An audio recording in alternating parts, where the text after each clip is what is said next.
Voilà, et direction Punaouia, où la compétition de surf Tapuna Master 2020 démarre demain.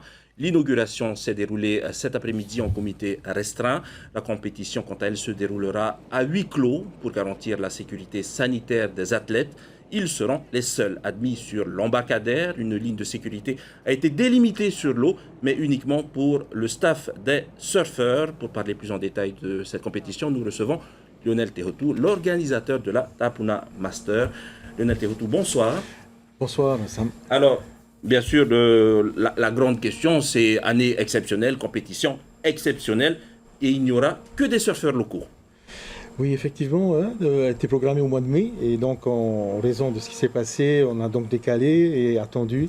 Et donc là, on s'est dit qu'il fallait absolument la lancer ce week-end, et non pas à la fin du mois, parce qu'on a une option aussi, étant donné que bon, il y a quand même 1,50 m qui a été prévu, et on sait très bien qu'avec les gestes barrières, il va falloir donc les faire appliquer. Et donc Tapuna Surf Club remercie en tous les cas les conseils du Ossaria qu'on a pu donc avoir, et aussi on remercie les services des PAM, Port Autonome, et également la DAF pour mettre en place cet événement. C'est vrai que les gestes vont être bien appliqués. Le site à Orohiti sera complètement, on va dire, fermé au public. Uniquement ceux qui auront donc des bracelets, compétiteurs et officiels, pourront y accéder. Donc c'est vrai que de 100 d'habitude athlètes, on est passé à 60.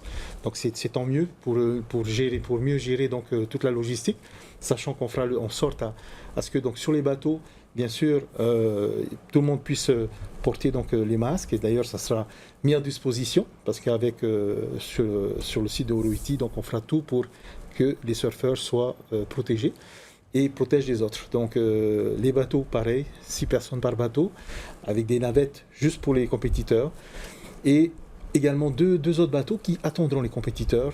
Comme ça, donc chaque compétiteur, avec des séries de 4 athlètes, pourra donc aller dans l'eau sans problème, bien sûr en enlevant les masques à ce moment-là, même jusqu'aux lycra qui seront donc aussi mis dans une solution alcoolique, de façon à ce que ça soit bien propre, et faire en sorte à ce que tout se passe bien.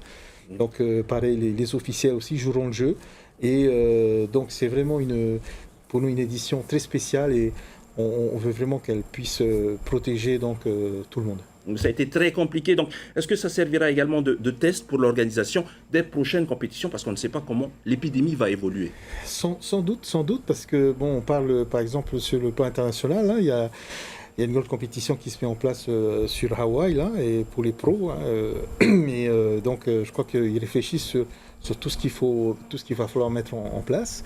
Et donc, c'est vrai que pour nous, c'est aussi une manière de voir comment une compétition sur récif peut être gérée avec, bien sûr, en minimisant, on va dire, les risques.